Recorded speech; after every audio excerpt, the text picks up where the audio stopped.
Le sommet international de l'éducation du futur réunit une soixantaine de conférenciers du monde entier. Des pionniers et des innovateurs issus du monde de l'éducation, bien évidemment, mais également des êtres inspirants, issus des chemins de sagesse ou des chemins d'apprentissage et de créativité dans différents domaines. Les arts, les sciences, l'économie, le lien avec la nature, le sport, etc. Des expériences et des chemins de vie qui sont un formidable enrichissement pour le monde de l'éducation. Le professionnalisme des traductions, en simultané, et l'incroyable richesse de toutes ces conférences offrent un horizon de point de vue vaste et varié, très complet, qui en font au final une véritable formation professionnelle pour les enseignants, les éducateurs et tous les professionnels de l'éducation, mais également une formation à la parentalité consciente et une formation individuelle à la vie consciente. Face à toute cette richesse et aux divers retours, nous avons décidé d'offrir toutes ces conférences à tous, partout dans le monde, en français et en anglais, quelquefois en allemand et en espagnol. Découvrez la vision d'acteurs audacieux et influents du changement, vers un monde éthique, solidaire, généreux et profondément respectueux de tous, des cultures, des peuples, des règnes et de la planète. Un incroyable panel de conférences, couvrant toutes les dimensions de l'éducation, pour un futur ayant du sens, une humanité épanouie et une terre qui respire. Une chose est sûre, votre vie, et à travers vous, celle des enfants, ne sera plus la même après avoir écouté toutes ces conférences. Pour avancer, nous avons besoin de vous, nous avons besoin de votre générosité solidaire. L'organisation du sommet et l'édition des conférences ont nécessité des milliers d'heures de travail et nécessitent encore beaucoup de temps et d'investissement. Nous faisons appel aux dons libres et spontanés pour compléter le financement du sommet et, si possible, continuer à l'enrichir de nouvelles conférences. Votre soutien est vraiment précieux et vital pour aller jusqu'au bout de cette aventure extraordinaire. Merci.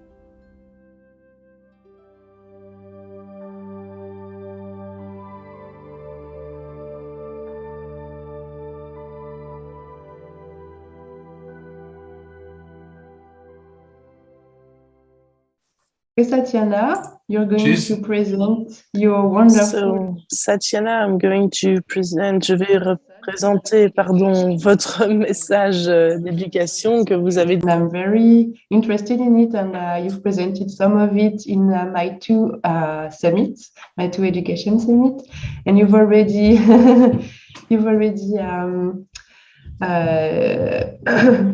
presented two very nice encounter with young people. One of which my kid assisted, was super interested. So thank you so much for that, for helping Abel. And now it's your turn to be on the spotlight. Thank you so much, Emeline. Thank you, everybody. Thank you, Michelle, who's here from California with me. Dear friend who helped me create all this that I'm going to share today with you. So I am very grateful. Thank you, Abel, for giving me this opportunity. Thank you for putting this incredible summit together for all of us. It's really extraordinary. And I know that there are professionals who are here today to learn new tools, maybe things they can do different, and also families with children that are maybe curious. Or anyway, we are all welcome, and I hope that I'll be able to inspire some things and make things easier for you with your children as well. So in this conference, Abel asked me to speak about the journey, the initiation journey that brought the educational model IWE, which is Imagine Wisdom Education, to life, and all the experiences and my own life journey. And so I'm going to do this mostly with pictures, because in one of my lives, I was a photographer, and I got to spend a lot of time taking pictures through all this. And since there's a lot of traveling around the world, I'm going to share my screen and begin the story. Can you all see it? Yes? Yes, Okay. yes, it works. Super, fantastic. So we are not born leader or shaman, we become one. That is actually what Abel chose for my conference when he first found me. And I like the idea very much because I really believe this. And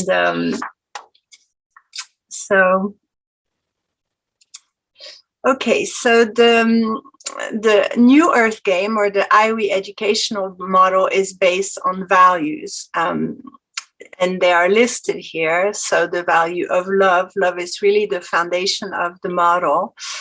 Peace, health, happiness, prosperity, communication, and sustainable living.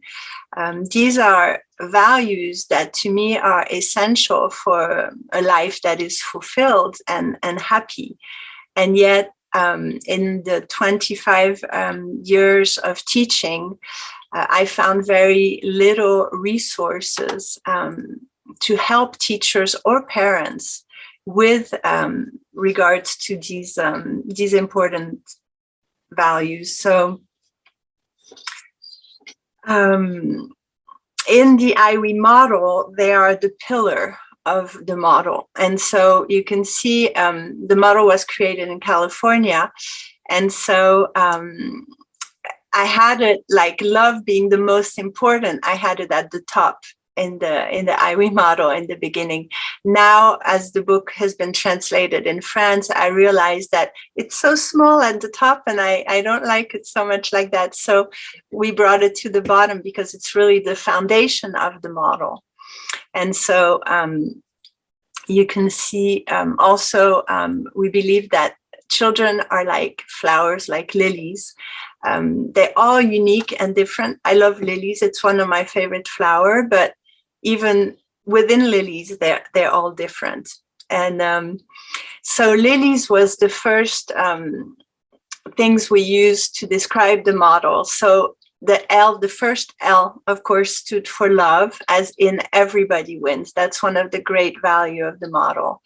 The second, the I, is for imagination and all forms of creativity and self-expression. The third one is the L for leaders and in peace and health and happiness, which I believe that you cannot be a great leader in the world if you're not first a good leader with yourself. And if you don't know yourself, if you don't know what brings you peace or health or happiness, that's almost impossible to be able to lead others to it.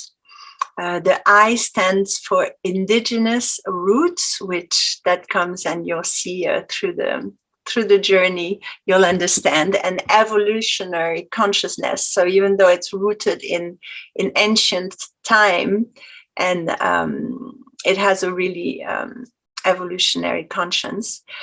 The E is for empathic listening and communication, compassionate communication, which is also very key in the model. And the S stands for sustainable living, service, and self-realization through yoga.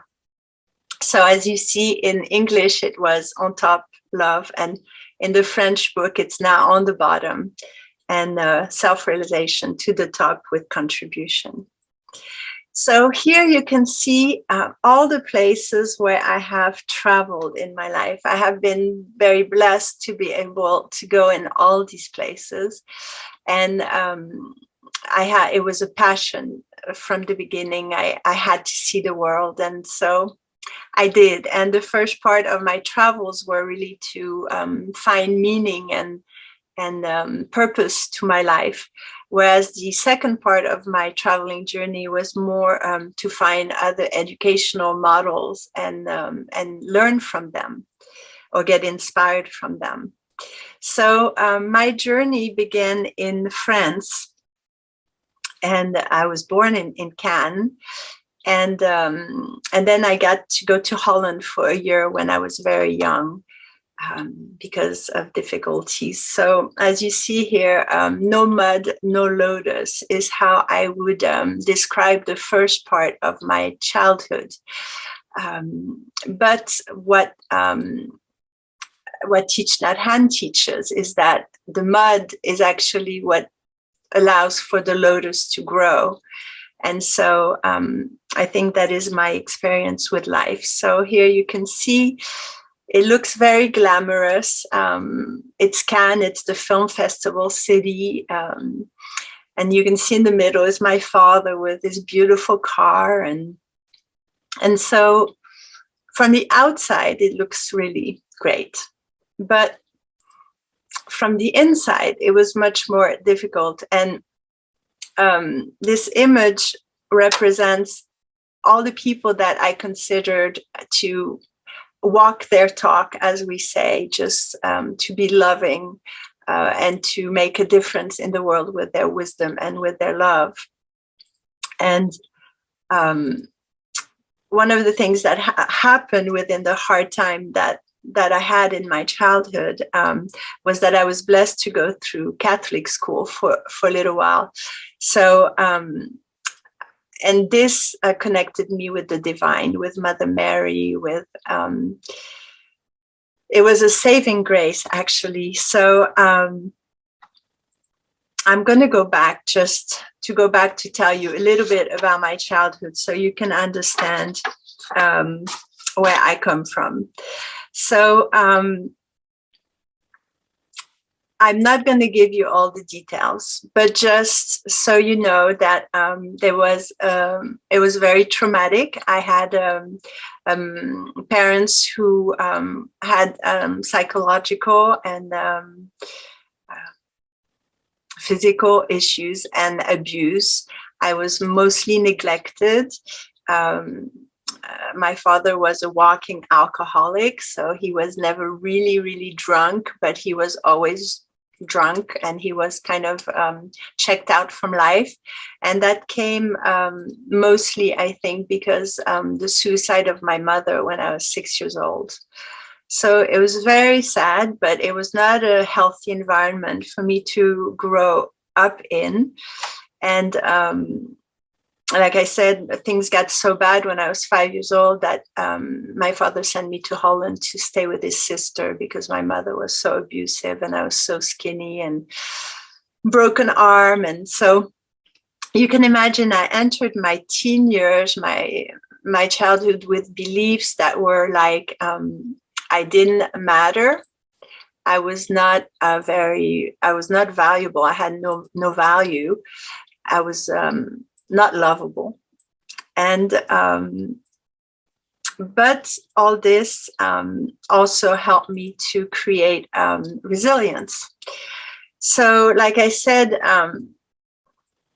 I was blessed to go to Catholic school. When I came back from Holland after the suicide of my mother, my father decided to put me in boarding school, and I was there for 3 years. And you can see on top of the picture the little grotto up there. I used to go talk to Mary all the time. She was like an adoptive mom to me. All this energy I didn't have from my own mother, I found in her. And so I was really great for about 3 years. But when people there at the school learned that my mother had killed herself, somebody said one day, but you know, all the people who kill themselves, they're punished there. You're not supposed to kill yourself. It's the worst thing you can do. And it's even worse than hell. People that kill themselves, they're lost forever. And then I was 9 years old and I thought, no, this is not possible. How could a God that is loving, that is kind, that is all powerful, punish somebody that suffered like my mother? So that pushed me into another place where that's why the next picture is there, of loving exemplified, because these people, to me, walk their talk about being loving and kind. And this God, this Christian God that I was told about, at least in that place, for me was not in coherence, in alignment with that. So when I was a teenager, my father decided to send me to America. He gave me a choice. He said, you have a choice. You can go to England or to America to learn English for a year. And I chose America. I had a longing for America since I was young. Something called me there. So that was also a saving grace, I think. The sad thing is that I had wanted to work in school to become a social worker, to help kids like me because I had suffered. And my father dissuaded me from that and told me to do business school for 2 years. And so I didn't get to do that. And also because of all the suffering in my childhood, my grades in school started to go down, especially when I left Catholic school and I went into public school, and they started teaching algebra. Something happened there. I didn't catch it. Algebra for me was it was illogical, and so I missed something. And then on top of feeling unlovable and unworthy and all this, I felt stupid. And so when I came back from America to have learned English, the first thing I wanted to do was to leave again, to escape all this pain, and so I moved to New York, and New York was really great in a way. It was kind of an up and down roller coaster because some things were great. There was the song, New York, New York, if you can make it there, you'll make it anywhere. And I really felt that I was like, if I can make it in New York, I'll make it. But New York was not easy, a place to live. And so at first I was an au pair, so it was okay. I was in a family, I was taken care of, and actually I had a lot of freedom, and I made good money. So that was quite fun. But I wanted more freedom. So I left and I tried to make it on my own. And the other thing that happened in New York is that I started connected with people around music. I always loved music. So of course, that was a fun thing to do, but they were drugs. And I started taking some drugs to also feel better. And the journey brought me to Hollywood 3 years later, where I got to turn my other passion. My first passion was to work with children, but I couldn't do that. And I didn't believe in the education system to go back to it. So I became a photographer in the music industry. And I got to actually take pictures of all my idols. So that was really fun part of that. I was in my 20s, and in Hollywood, it was the Hollywood Hall of Fame. There's the star of John Lennon, who was another great hero for me. And so like on the top right, you can see a Native American man. His name is Orville. And he is somebody that I met on the path. And he used to say, there's a story of we have two wolves inside of us. There was one wolf who wanted to self-destruct because didn't have any self-confidence, didn't have anyone that I felt love from. Actually, I realized that later, that my first real love experience, not Mother Mary, but in the physical world, was actually horses. I felt great love from horses. And I find that love in dolphins now as well. Which I think is very real, and it helped me a lot. So in New York, I forgot to say that I also discovered Kundalini Yoga, and that was another saving grace. So I went into a class in a little building, feeling kind of bad. And an hour and a half later, I came out and I was like, wow.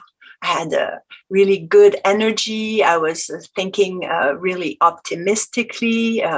The song New York, New York really resonated. All was great. And I was like, in an hour and a half, I can changed so much. This is fantastic. And so the teaching of the Kundalini Yoga are still a big part of the IWI model, actually. And it's into a card game, which is called Chakras Yoga Kids, which you can see behind me and which I'll speak more about later.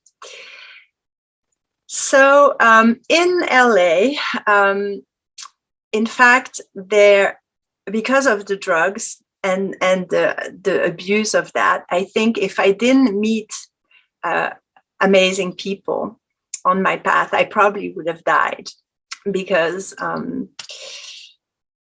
I abused on this path. There was a longing for, like I say, a spiritual awakening and freedom through psychedelic drugs. And there was a real connection to the infinite and the spiritual. But at the same time, I didn't have a guide. I didn't have somebody.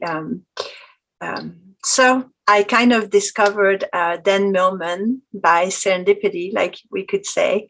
And it was especially his book, No Ordinary Moment, that you can see here, not The Way of the Peaceful Warrior, which was fantastic as well, but No Ordinary Moment became like my Bible.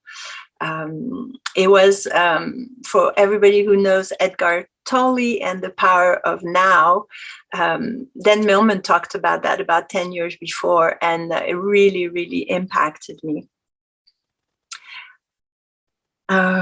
So there were many other teachers along the way. So I'll go back to talk a little bit about that. I'll make sure I didn't miss anything important that I wanted to share with you. My notes. Yeah, so about Dan Millman, I did want to say that he's speaking on Friday, and he'll be there for only a half hour. So if you know him, and I would say, come, enjoy, receive the great wisdom from him. He is really, for me, one of the greatest teachers in the Western world. So, so I really want to honor him too. And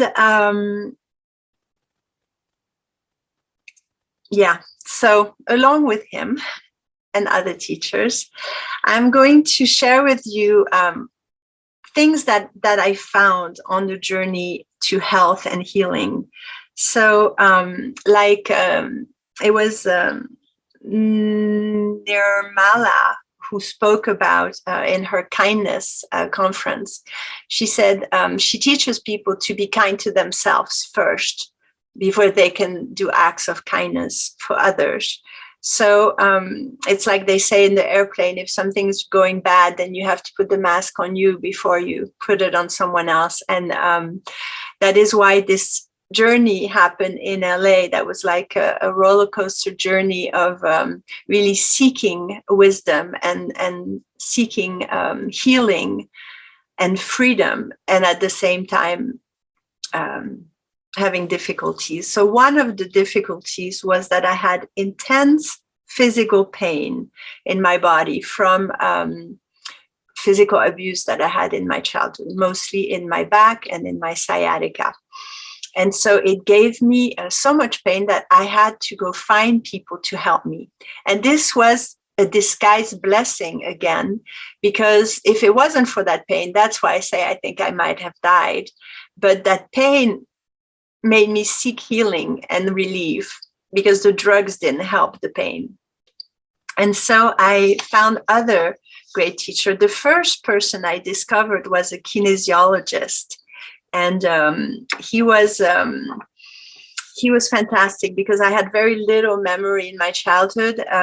It was somebody else in the conference who spoke. I think it was Valeria. She has the longboard, but she talked about how healing trauma is so important.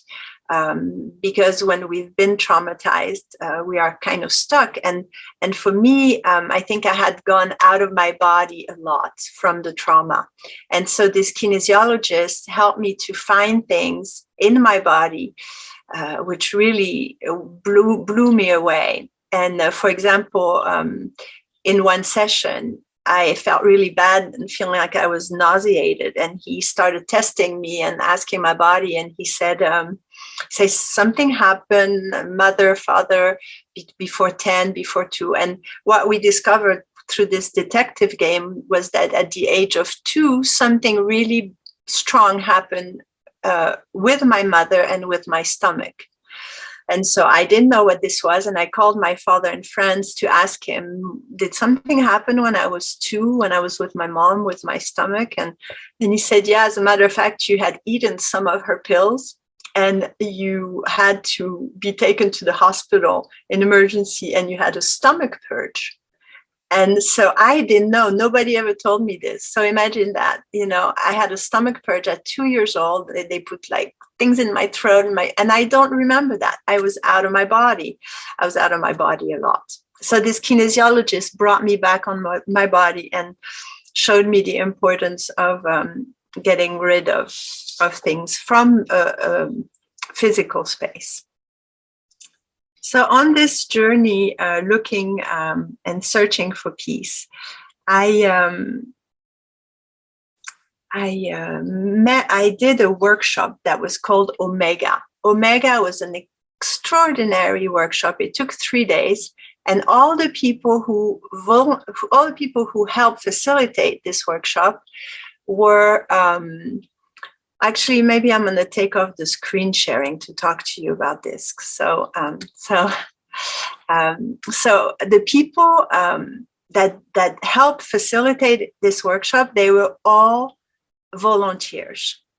So imagine this: we were about 100 people with about 20 people working for free to make a difference, and they did it based on the 100th monkey story. For those of you who know this story, if you don't know it, I invite you to go look it up.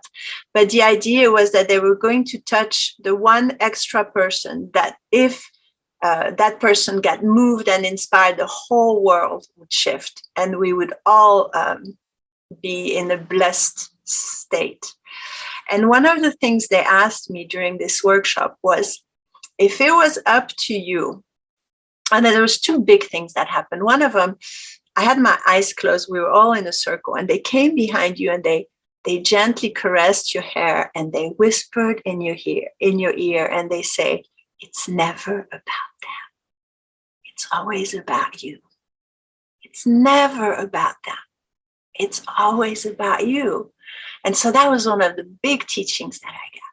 It's also from them that I discovered Dan Millman. It was at that workshop. So they did a lot of magic in my life. And the second thing they did is they said, if it was up to you to change the whole world, if it depended just on you, like there's nothing else out there, it's up to you, you're going to do it, how would you do it? And that's when I started thinking, if I could do it, I would start with children. I would start with conscious parenting, and I would start with conscious education. So that was the first seed that was planted. The second, there was also, they introduced Dan Millman, but not just, Richard Bach, Stephen Covey, who wrote 7 Habits of Highly Effective People, I discovered there as well. Next big workshop I did was called Landmark Education. So Landmark Education is all over the world, in many, many countries, but in France, and I talk about France because I'm from there and I just moved back there, it's actually banned. They call it a sect. So I was like, for me, it was so impactful, just like Omega, but in a different way. It was more a conversation on what it is to be human. And they share about 103 distinctions of how to look at life maybe a different way, or how humans look at life and experience life. And what was great about them is that they didn't just teach adults, but they taught kids 8 to 12 years old and teens who could receive the exact same education in 3 days as the adult did. And so that was really extraordinary as well. And I was so touched by that I wanted to assist. So I spent about 10 years when I was in LA assisting at the Young People's Forum and at the Teens Forum. And they also had a parents training session that took 3 hours, where they gave distinctions to parents, which was extraordinary, where they said things like, what's the perfect parent and what's the perfect child? And they had people write all kinds of things and just saying, you know, there is no perfect child and no perfect parent. And as children, we think often our parents owe us everything. And there really is two ways of looking at this. When I teach conscious parenting, of course, I come from that place. If you choose to have a child, then you're responsible to give it all you have to be the best parent you can be, to learn how to be a great parent. But at the same time, in landmark education, they taught something else. And they said, what if your parents did not owe you anything? What if the fact that they gave you your life is enough? And that was like, wow, what a thought. So in the Landmark Forum, I also got to change a belief system that I had, because my mother had killed herself. And when she did, she wrote suicide letter to her mother. But she didn't say anything to me. And I discovered she'd killed herself when I was 9 years old. I didn't even know for a couple of years. I thought she'd been hit by a car. And so the belief was they hid it from me because it must have been my fault on top of it. And she didn't love me. I really didn't matter. She didn't even say, I'm sorry, my sweet child, to do this. I'm so miserable. She didn't have that in her, but she had to write to her mother how she was not a good daughter, in fact, because she was so traumatized herself. But anyways, to move on. So I had this idea that my mother abandoned me and didn't love me. And in the Landmark Forum, there was a woman there who had a mother who was psychological unwell that she cared for. And she complained because in the Landmark Forum, there's about 150 people in the room. And when somebody wants to share something, they get up and they're with a forum leader who will coach them in front of all the people. And so if the coaching happens and it's close to what you've lived before, you'll get coached as well. And so this woman said, my life is so difficult. I'm trying to make a good life, but my mother, she's always causing trouble, and she calls me and she does crazy things, and I always have to care for her. And then I thought, oh my gosh, if my mom had not killed herself, that would be me. I'd be the one telling a story like that. And then I shifted my angle of view by saying my mom actually freed me from that kind of life by killing herself. So neither one is the truth, but how we choose to look at it and interpret it, that becomes our truth. And that gives us either power or it makes us feel like a victim. And that's one of the great teachers from landmark education. And I have a dream. It's be a couple years down the line because I have my hands full right now. But I so want to create 3 days workshops, rites of passage for kids, for teens that have all these distinctions and education. Because I thought this should be part of the national education. This should be something that before a kid goes out into the world, they should have this. So I will do my best to transmit. What else? What else on this journey? Quoi d'autre sur le grand voyage? I continued deepening my spiritual practices with yoga, meditation. I met people who helped me work with the body, many corporal practices like breath work, releasing, like anger releases. Another really important person in my life was Marianne Williamson. And she impacted me first by her book, which was called A Woman's Worth. And at the time I had no worth. So that book gave me worth. And later through the years, I was blessed to meet her again and again on the journey. And she actually had created an event that was called Sister Giant, which Michelle, who is here, got to MC for me at the Green Valentines Festival. And I'll talk about that a little bit later. But Marianne Williamson is one of those incredible people who impacted my life too. A series of bad relationships, because of course I had no good model. So from the age of 14 till over 30, I chose men who did not honor me, who cheated on me, who manipulated, who were like womanizers, because my father was a womanizer. And until I did the healing work with my father, then that's what happened. But once I discovered Imago, which is Harville Hendricks' healing method, I would say it saved me. I was able to do a real deep dive into why I chose men like that, and was able to release anger with my father of things I hadn't even faced. It took a couple of years. And at the end, when I was really ready to forgive him, like really forgive from the heart, I did an incredible meditation where I did that. And it was done. I ended a 6-year relationship that was unhealthy, and it really freed me.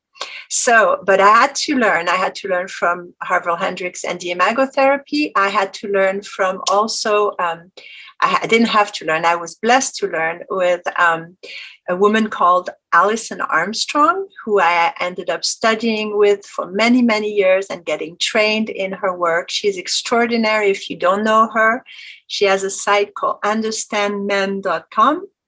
A lot of free things on there. And so I discovered her. I was early 20s, and the same as Landmark Education, I thought, oh my gosh, this is so great. I have to learn more. And so I assisted her for about 10 years in all her workshops, and I really get to learn a lot. And there was another woman named Pat Allen who helped me a lot with regards to relationship. And so those were the 3 main teachers. And after all this work, first of all, the differences between the extreme masculine and extreme feminine ways of being are also implemented as part of the IWE model, because I found it so freeing to learn about these things. And so really great. So finally, at the age of 35, I was freed up from all this mess, at least for the biggest part of it. And so, as you can see, it wasn't one person who helped me to heal. It was lots of people. And that is why I said in education, for me, it shouldn't be one great teacher who teaches every subject to all the children. It should be many people that are passionate, that are masters at what they transmit, just like in the indigenous cultures. The children are drawn to people because they're in their art, their craft, their passion. And then the children learn by transmission, by observing. And so it's not just the knowledge that's passed down in the head from workbooks.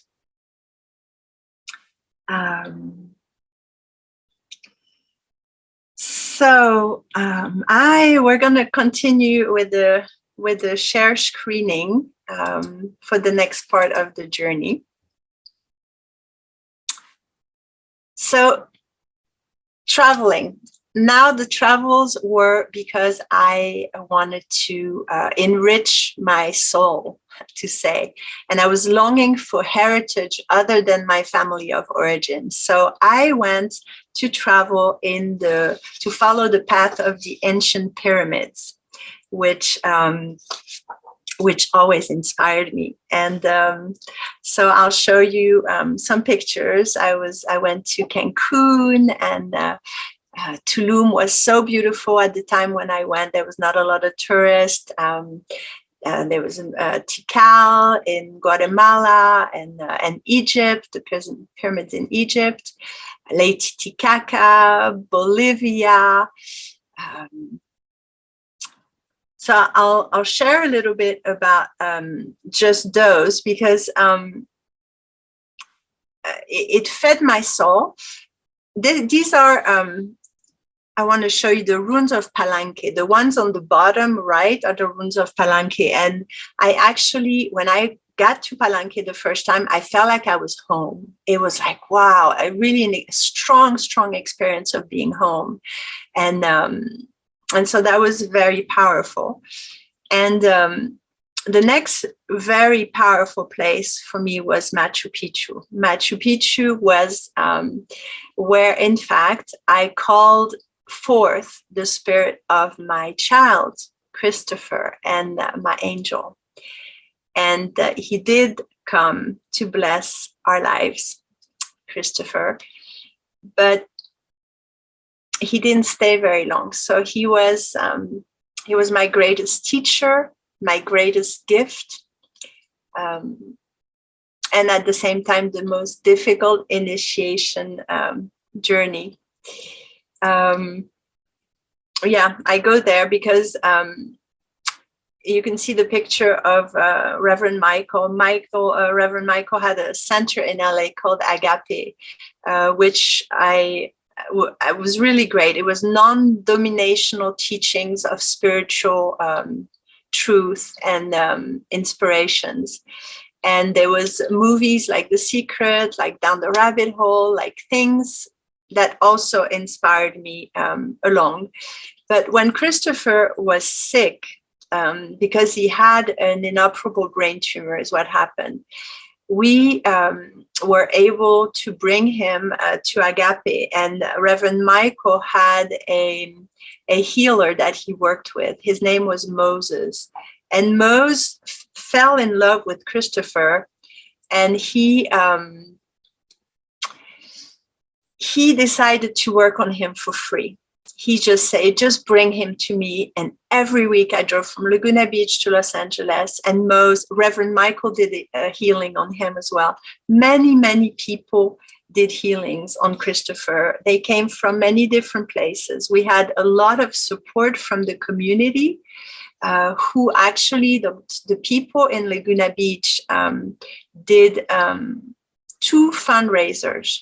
So there were a lot of artists in Laguna, a lot of musicians. They gifted of their art and their talents, and people paid to go to this festival. And twice they got to raise $40,000 to help us with healings for our son. It was the most extraordinary thing I have ever experienced. And it was like the community held me through this journey. Like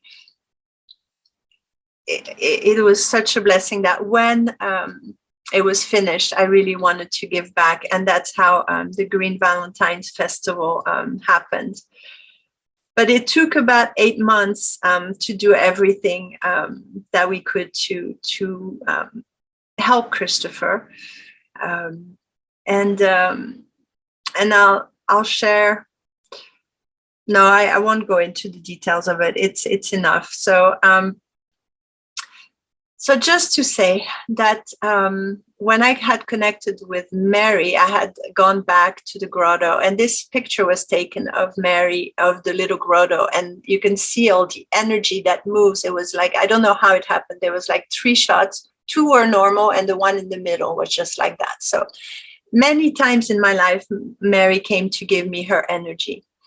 And I re-show the picture this time with the dates of when Christopher was born and when he left his body, because again, with serendipity, when Abel came to find me to share on this summit, and we looked for the perfect day that I could speak, this was the day. So it's like Christopher actually left his body on the 27th of April, which is today, in 2008.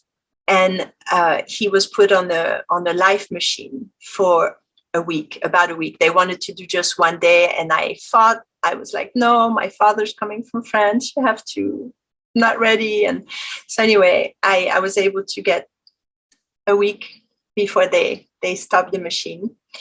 And during this time, I would hold Christopher at the hospital.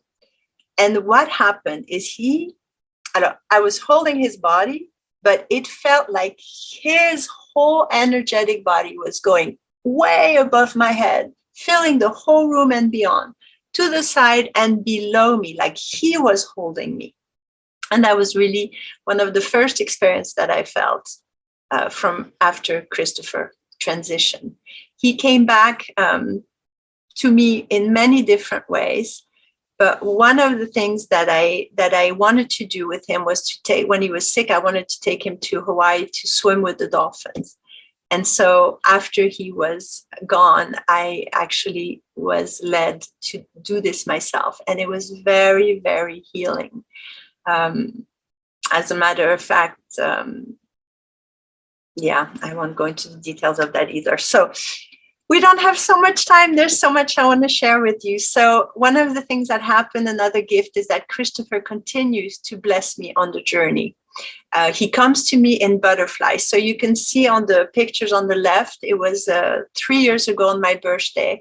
I was by myself and I went to a spa to get a massage. And when I came out of the spa, it was sunset and I felt his presence and I saw this butterfly and it was a really strong wind and he would go and this butterfly would come and he would leave and he would come. And it lasted about 20 minutes. I was trying to take pictures of it with my phone, but it was filled and I couldn't take any more pictures. So I had to empty pictures and still play with him. He sat on my hat, he sat on my nose, he sat, and you can see the pictures. And at the end, finally, with one hand, after having cleared pictures, I was able to take these 3 pictures. And a week later, at a yoga festival, we had just played a song for children. And here, another butterfly came to bless me, and that's the picture on the right. So to heal from all this, I went to Bali, Indonesia. And Indonesia was extraordinary because the people there were so heart-centered that their love, their kindness, after all this suffering, my jaw in just a few days was hurting from smiling so much, but it was smiling from the heart. So I really found a lot of healing in Bali. It's an incredible place for me. And I also, by serendipity, we can say, discovered the Green School. And the Green School is an extraordinary school in nature that doesn't have any walls. It has bamboo everywhere. Teachers from all over the world. It's international. It has all the right values. And if you can see, there's a little butterfly there. So I felt like Christopher led me there as well. I came back to Laguna Beach. So this is where I got to live for 20 years. Most beautiful space where I met Michelle also. And where I worked for 7 years in an amazing school. That was actually before Christopher was born. So when I moved to Laguna, I left LA after 10 years of photography because I had had a really life-changing experience in meditation, along with all the other experiences with the workshops. In meditation, I was guided to just sit down for an hour and not move. I had done many guided meditations before, but never a silent meditation. And in this meditation, at one point, the breath really slowed down. And I had a thought that if I stopped breathing, everything would be okay because the pores in my body would breathe for me. And I had a propelled into the light, and I had what they called, I think, Kundalini awakening experience. And after that, I knew that the life I was living was just not the life I was meant to live. And actually, in that oneness experience, Babaji came very strong as a teacher to remind me of the path, which I went back to get initiated and started to follow. So I was guided to move back to Laguna Beach and find a way to work with children. And I found this by finding a Montessori training, which took a year, and which in 1 year I could work with the children. So I did this. I left everything. I moved to Laguna and started a new life, what I called my third life, beginning in Laguna Beach. And unfortunately, the school where I got to work, the Montessori school, did not embody the same value as I had found in the Montessori teaching. But every day I would drive by this amazing school. And of course, I went in and asked to see and if I could work there, and I worked there. So this is also where I met Michelle, because her daughter went to this school, and they let me in this school use my Montessori material. So I got to really see a lot of things. And I don't know if I'll be able to share everything. I'll finish first, and then I'll go back to that if we have time. But great discoveries about teaching, especially that idea that there's not one model, just like not one teacher should teach everything. There's not one model that is perfect for all children.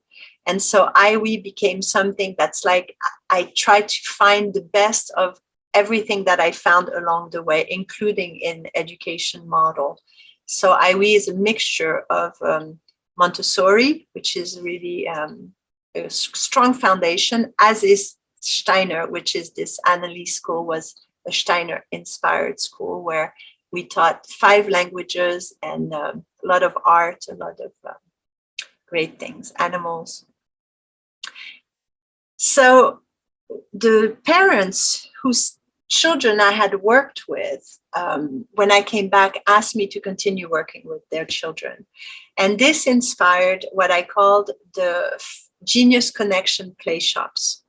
And Genius Connection play shops were for children 7 to 12 years old, where I wanted to share with them the joy of learning in a fast space, so 24 hours or like a 3-day workshop, like I had experienced many times, to receive a lot of great teaching.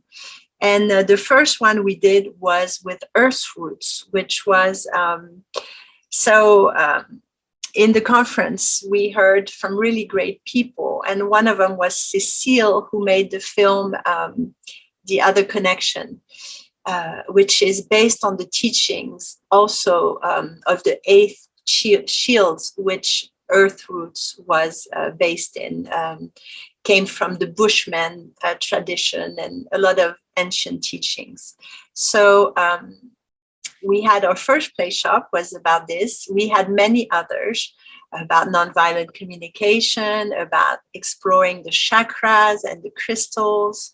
Other themes were like gardening, imagination, music and cooking, body wisdom and intuition practices. We worked, it was so much fun, and the children loved it.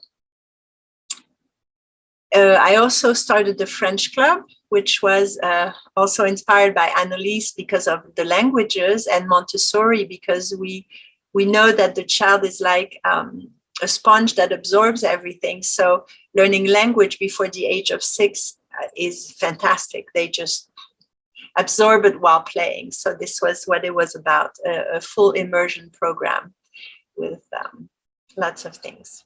And the first IWE school in Laguna Beach was born in 2009, which was a combination of all these things: Montessori, Steiner, leadership, sustainable living, all the values that I spoke to you in the beginning.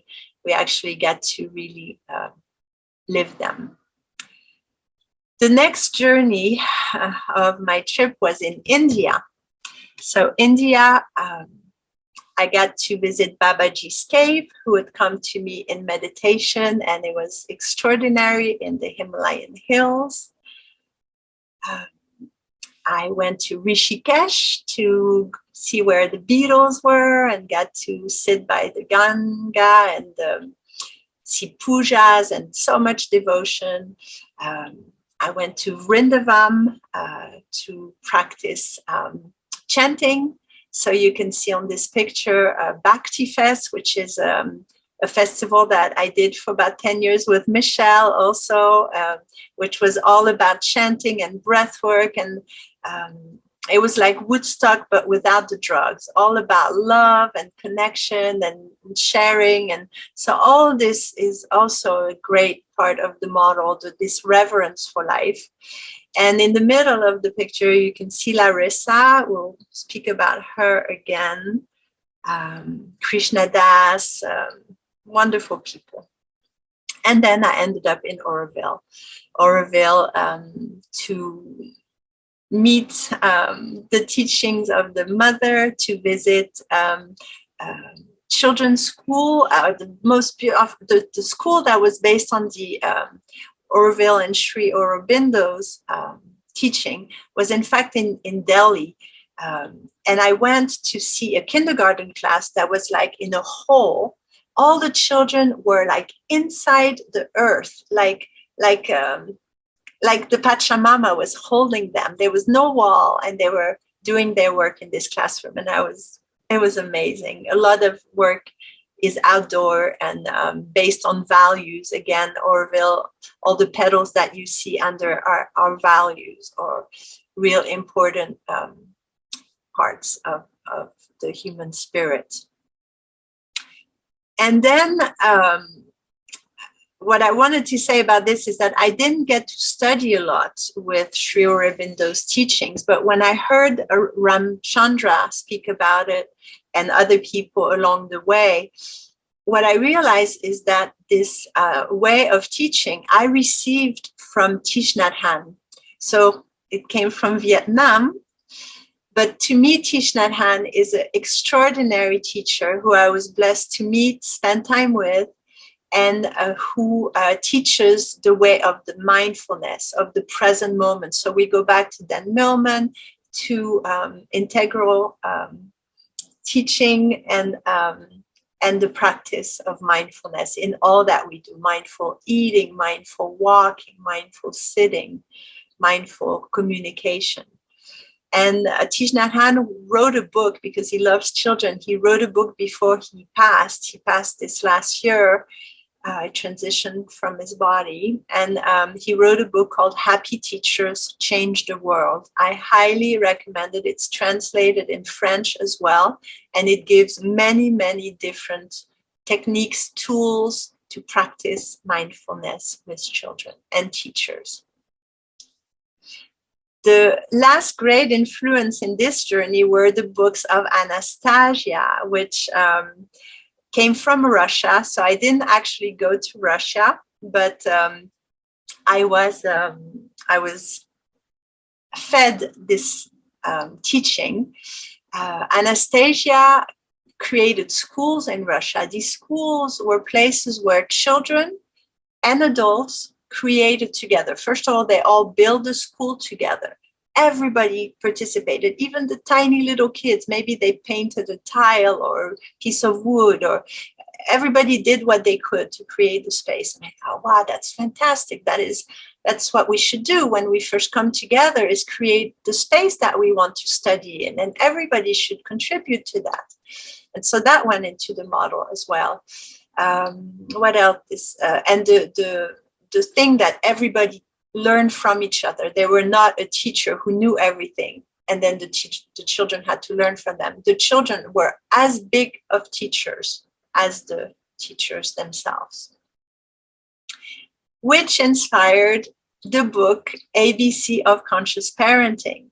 So Christopher left his body in May, or in end of April, May 2008. 7 months later, he practically downloaded a book to me. I went to my computer with an idea. I thought, oh yeah, I was inspired. And it was like 2 hours later, this book was written. It was 108 agreements to make before having a child. And it is now into a card game called Chéri. Chéri stands for, in French, couple heureux, enfant radieux, imago.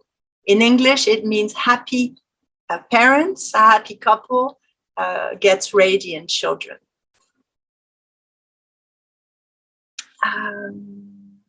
Then I went to, so Africa.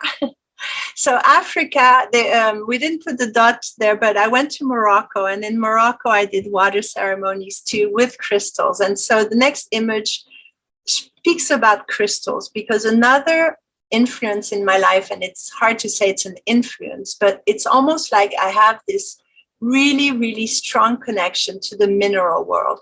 Everywhere I go in the forest, in nature, I will always be drawn to a rock or to something that says, oh, take me with you, take me with you. And so I bring back all these rocks and the crystals. And so after Christopher passed, I took a channeling class because I wanted to see if I could contact him spiritually too. And in one of these classes, Saint Francis came to me and said, I have a mission for you. Will you accept it? I was like, what? And he asked me if I would make a crystal grid around Laguna Beach. And so, of course, Michelle, who is here today, is the first person I called. I said, Michelle, I have to do this. Do you have any idea? Can you help me? He said that I had to have 12 people the first time. And then there was all kinds of guidance that I received. And Michelle said, yes. And we did it together. The first one we did actually is here. You can see pictures, but this was with Michelle. She found the place. She found the people that came. And I actually told her, I said, I don't know much about St. Francis. So I couldn't really explain to the people who he was or why I was meant to do this. And she had invited a man who's at the bottom here, Joaquin from Australia, who said, I know everything about St. Francis. I went to Italy. And he started telling the story for us. So it was like no synchronicity. He was there. And this was the first place. And there was many other places where I continued this journey of planting crystals, but not just here. Everywhere I go, I am led to do this. So when I came back to France, I met people from Colombia who brought back crystals from Colombia, who said the crystals are crying. People are getting them out, and we have to put them back into the earth. And so I did a journey in France where I put crystals in different parts of France since I've been back. And it continues. A mixture between water ceremonies and crystal ceremonies that I feel a longing to do. And so with the children, I help them to connect with these energies as well. And they really respond very well. So the next incredible person that blessed my journey is Sobonfu Somé. Sobonfu came from Burkina Faso in Africa, and her name means the keeper of rituals. And she taught us how to grieve. She created rituals where we could put down our grief, rituals to connect to the earth, all kinds of rituals. And the book that you see on the bottom left was written by another dear sister of ours who's called Susan Hoff. She wrote this book, Walking with Sobonfu, because she knew her for about 20 years and she really studied deeply with her. And so she wrote this incredible book. I recommend you get it because it explains a part of the teachings that Sobonfu transmitted in a really simple way, and it's a great book. And Sobonfu really gave me the meaning of what community is, the true meaning of community. So Sobonfu used to say that when she was a little girl, she did not even know who her real mother was. That means her birth mother, because all the women in the village were her mother, and all the father in the village were her father. And she shared that when a baby was born, when a woman was pregnant, everybody would circle around the mother in ceremony, in deep listening. And they were invited to find the name of the child, because the name has so much importance in these traditions, whether it's like Africa and the Dagara or the Native American Indians. The name, every time we hear our name, many times a day, we hear our name, and it goes into our psyche. It does something. So I actually changed my name. My name was Anna when I was born, and it's now Satyanna. It's Satyanna because Yogi Bhajan, when I was 20 something, gave me the name Satya. But at the time, I wasn't ready. I wasn't ready to take it. And I have a really fun story about that too. If we have time at the end, ask me. But it took me for Christopher to leave and for me to write the first book to actually use Satyanna as my author's name. So the people in the village of Sobonfu, they really listen to the name, and they will hear a name, and that name will be a great influence for the children. I could spend so much time talking about Sobonfu and her incredible teachings, but I will invite you to go discover it through the book from Susan and videos and things she's done. Unfortunately, she's not with us anymore either. She left her body about 3 years ago, if I remember correctly.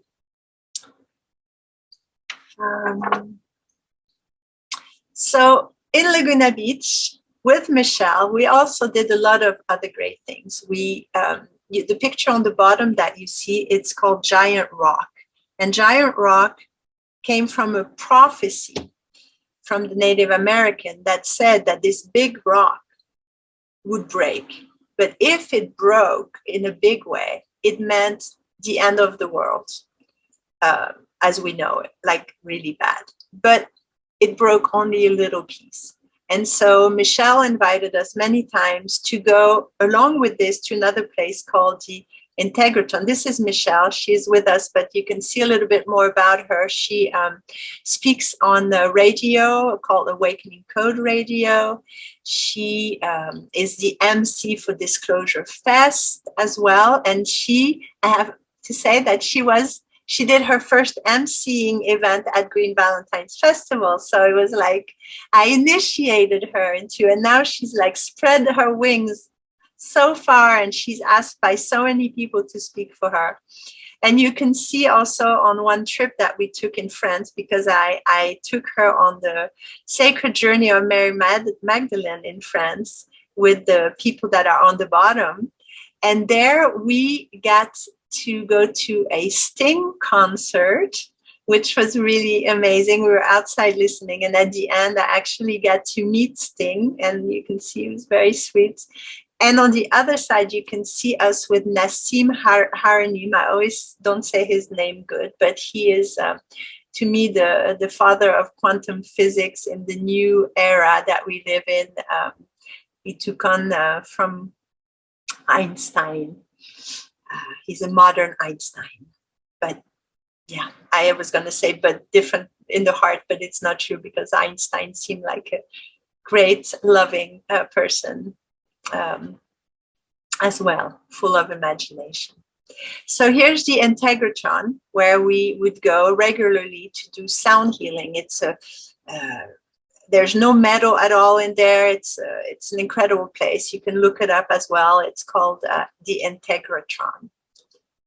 And Michelle took us on magnificent boat journeys. We did this every month. We would go on a dolphin and whale boat trip, and we would play music, and we would sing together, and just community on the ocean to connect with the dolphins and the whales. And it was, I miss it so much, Michelle. I have to tell you, I miss it so much. Here's the other great sister, which is Larissa Stowe. Larissa has always been by my side as well. She's an extraordinary woman, singer, performer, teacher, yoga teacher, coach. She has started a meditation every day at 11:11 in the morning to create peace and a wevolution, as she calls it. So you can find her on Facebook, Shakti Love Warriors. Yeah, love her so much. So we continue. Oh my goodness, this time goes fast. Maria Montessori and Steiner. I've already spoke about them. So we go to now the next great influence in the IWI model, which is the blessed time I got to spend with 3 Native American tribes. On the top, you see the Lakota. In the middle, you see the Hopi. And on the bottom, you see the Navajo. At the time, I was also involved with the transition town movement, and we were starting to make Laguna Beach a transition town. And like I said, I wanted to give back to the community who had so helped us that I started a festival called Green Valentines Festival. And it was there to help bring consciousness about sustainable living. So when we went to meet the Navajo people, we went to a school that was called the Star School. And the Star School, it's an amazing school where they have, again, based on value.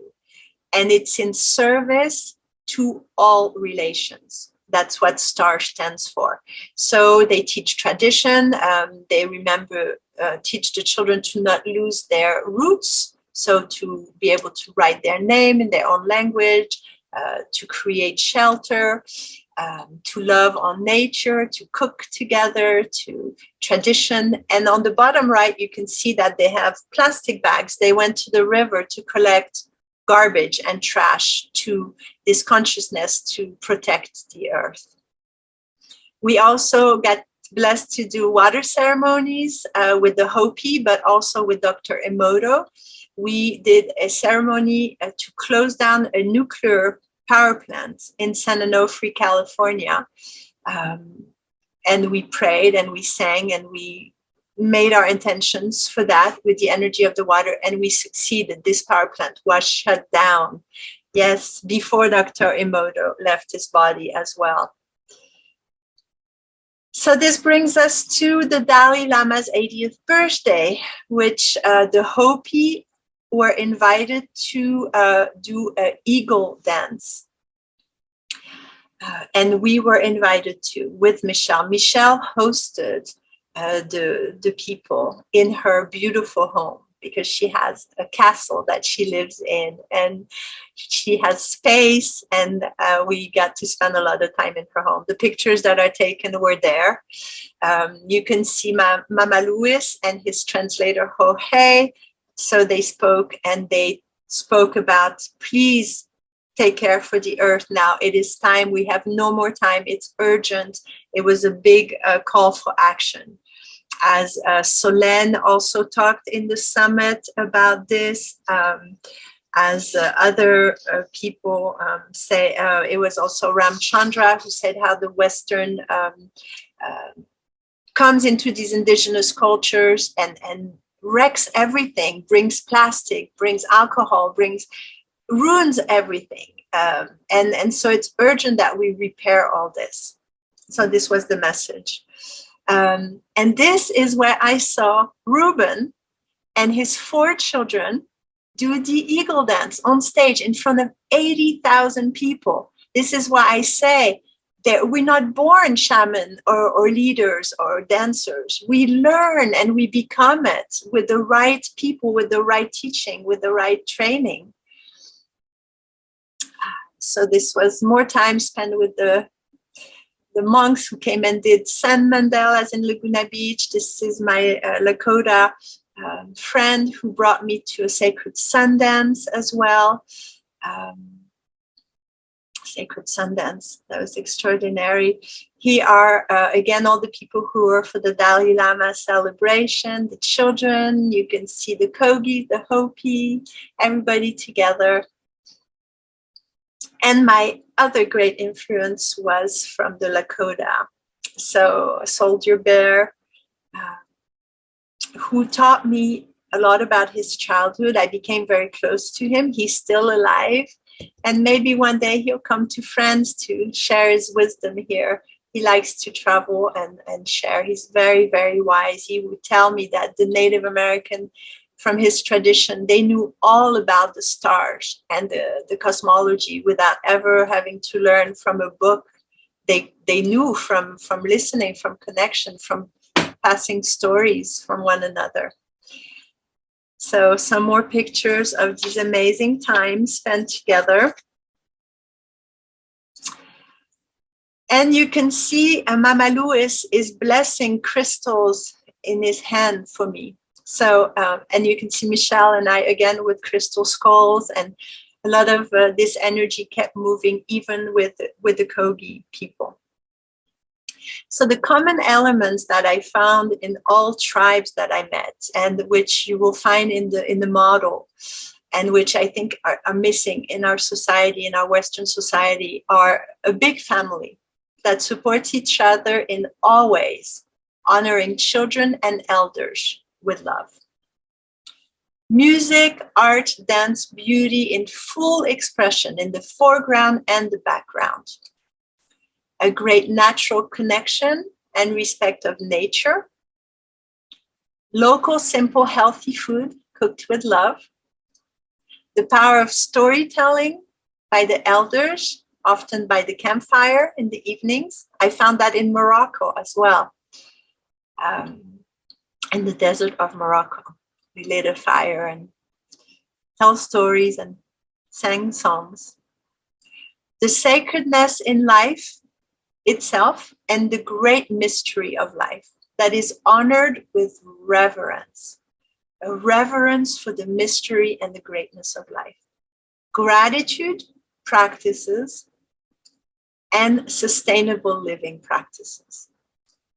And the last thing on here, because there are more, but I had to bring them together, is that children of all ages are playing together, are free to play all day long, and they're included in, if they want to, all activities naturally, and they contribute naturally for what is needed. So here I am going to share with you the last great teaching that I got from the indigenous culture. And this is because I asked a lot of questions, because it is something that torments me in a way, is that even in the great schools, alternative schools, where they make a lot of effort to bring nonviolent communication and kindness, and I have found still levels of violence. This was the same in the States, the same coming back to France. And I asked the Kogi at the time, I didn't know I was in France, but it was the same. What do you do when a child, 2, 3 years old, bites other children? And you've told him many times not to do it. You've explained it hurts. We tried all the ways to do it, but the child continues. And he explained to me, he said, imagine that here is the village. We take the child to the edge of the village and we show him the jungle, the wilderness, and we tell him, we say, okay, you bite, you hit, you do like the animals. So the animals, they live over there. Here, we don't do that. And I know some people think this is really violent, maybe. But when you look at his face, when you know where these people come from and what they do all day long to keep peace and love on the planet, you know that it's a message that I think we need to hear. I think that we are too lenient around violence. We try to talk to children about it when they are not in a way to really understand with their neurons, as neuroscience are showing now on the level of words. And what this showed me, of course, we're not going to take a child here to the forest and say, you go there. But what it does and how I like to teach it in my workshops for parents or teachers is that I said, when a child runs across the street, we go, whoa! And we give this energy of the mama bear, of the lioness that goes, whoa, careful, you almost get killed there. Or when a child goes to put his hand near the boiling pot, we're going to grab his hand and go, whoa, don't do that. That's going to melt your hands. And we have this really strong energy.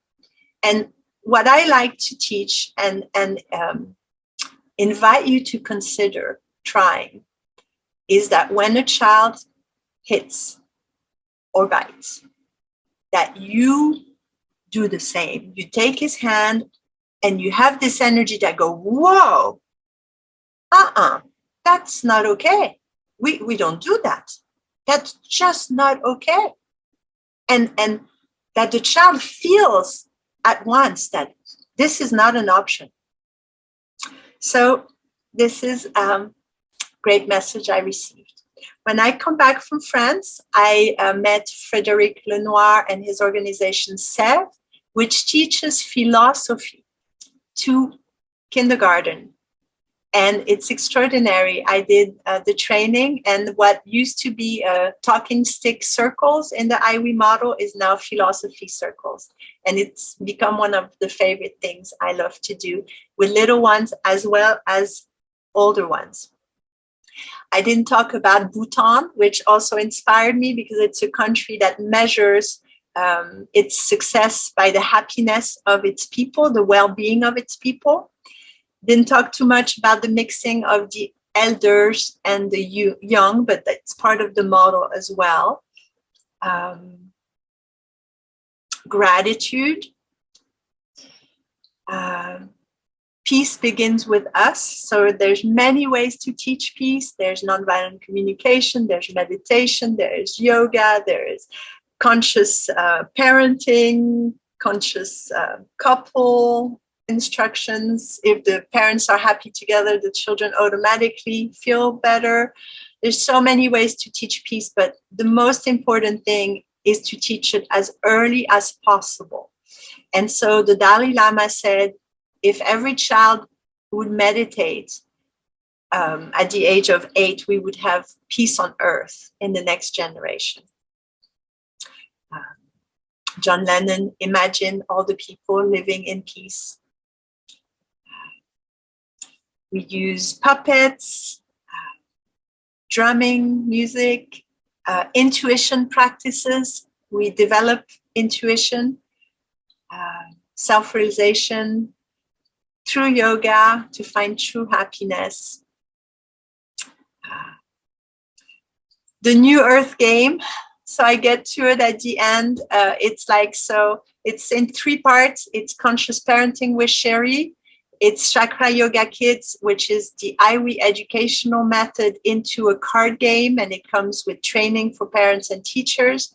And it is the New Earth game, which invites families from 3 to 10 families to gather together and raise their children together based on their values. And so it can be virtual support or it can be local support. So this is the game. We won't get into the details. I think I'm going to stop here to let to open up for questions if there is. I know I want to share also Bernadette, who is our partner in the educational aspect of the game, because Chakra Yoga Kids at the base, the IWE model was for children, little children up to 6, 7. I said that when a child knew how to read and write, he knew how to be kind with others, he knew what made him happy, healthy, and peaceful. That child should be free to do unschooling, to follow his passions and his talents, and that parents and teachers should help these children to develop their unique way why they came to the earth. But I met Bernadette from Happy Parents, who will be speaking in a couple of days, and she has created a whole educational model from kindergarten through the brevet des collèges, third grade in France, all the academics that are missing in the IWE model, to continue the children to play with that. So when they pick a card that has a joker, they can pick a card from another game. And Bernadette and I, and Roland, my partner, we are developing games on the academic level. She will tell you all about it in her conference. Practicing leadership skills, little ones teaching, taking turns leading, learning with our whole body, gratitude. Yeah. Okay, we're going to stop there for the PowerPoint and open up to questions if there are some. Thank you, Satyanna. Thank you so much. As always, so inspiring. We have some messages. Well, thanking you for the inspiration from Aurore, Nathalie, and Michelle. I don't know if anyone has any question. Oh, if there isn't any, then I share some more pictures. Because pictures tell so much. Here we would teach the children to navigate in the city. We would do trips in the city, show them the map so they would know how to go different places, and as well navigate in the wild. At the end of the summer, we would take a trip in the wild. We practice eating consciously, making food together, art, and you see this little girl here on the left? That's Tessa. Tessa was on the round table when we did the English round table. She came. So for those of them who've heard this is the little girl Tessa before she went to Annalise, and she was with us in the IWE school in Laguna. Children. Yeah. Tanya, sorry, there is a question actually from Aurore. She would like to know more about how you do those philosophy workshops with kids. Okay. So depending the age, with the little ones, I will come with a story. Little story. For example, there was a great little story that talks about the truth. To think about. Is telling the truth important? And so or just to finish this and then I answer, this is how we use the body and then put it into form. Okay. Yes. Okay. Old people gardening together and gardening. Okay, so we would come and tell a story. And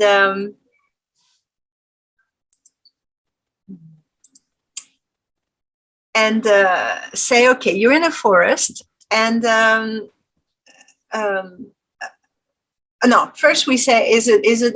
What do you think about lying? Is lying okay or is not okay? And the kids go, no, lying is not good. Lying is bad. We shouldn't lie. And so then we tell the little story. Okay, you're in the woods. And you're walking, and there is you see a beautiful mommy deer and a baby deer that walk by, and you let them go, and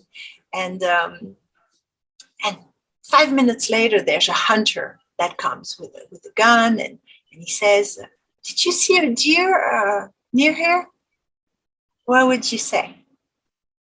What would you tell him? Yes, we saw the deer. He went this way. If he asked, or would you say you don't see him, or Would you say he went the other way so he doesn't find him? What would you say? And we see the children, they start to think like, and some will say different things, but that's the philosophy circle for the little ones. We listen to each one of them say, and we don't tell them what they should say or not say. We just say, oh, it's interesting how this person thinks that and this person thinks that. There's not one truth. And that's really the idea, is to say there's not one truth. Or maybe there is, but in people's mind, there's not one truth. There's many truths, many points of view.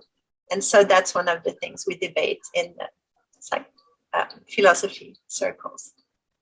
And with the older children, because I work with teens as well, I use my Chérie game, which is for conscious parenting, and I will let them pick a card and discuss one of the cards. You can see, for example, time for yourself, or cleaning activities. What do you think about this? Should the man clean, the woman clean? Should you hire somebody to help clean? Should people walk around naked in the house? Should you let your big brother take a bath with his little sister? How are you going to make money? There's so many questions we can ask. What do you think about respect or love? So we use these cards as well to do philosophy circles. Namaste, Satyanna. Fine. You know, with your little story, we can say we are not. It's not obliged to lie to the hunter. We can say, oh, we don't look at the nature with the same eyes of you, so we can't answer. This is the truth. Yes, that is one way. And we do tell the children after they've all gone around and thought, because a lot of them will lie. They say, no, I didn't see it, or you went the other way. And I said, but when you say that, you're not aligned with you. Now you have told a lie. And does it feel good when you lie? And if it doesn't feel good, you could just say, I don't want to tell you. I don't have to tell you. I don't want to tell you. You don't have to answer or lie. Yes, we haven't to lie. There is always a truth that can be possible. Yeah. Thank you very much, Satyanna. Thank you very much for all this adventure, in your life and the same. You. And it's fantastic to see how this huge intelligence of life is an education by essence. Yes, completely. I just want to say, if I have one more minute for my friend Michelle, who took the time to be with us, if she had a word to say, if we could give her the microphone just for 1 minute. Yes, Michelle from California. Welcome. I thank you for allowing me to be a part of this, just to listen and to watch the journey unfold. And what you're all doing is inspiring others to look at different ways to bring in a new education model for the world. It's not just country specific, but for the entire world to embrace peace and harmony and love and unity. And I think Satyanna did a beautiful job of showing how she learned all of those things, how she models all of those things, and how she teaches all of those things. So thank you. Thank you. Thank you, Michelle. Thank you to be here. Thank you.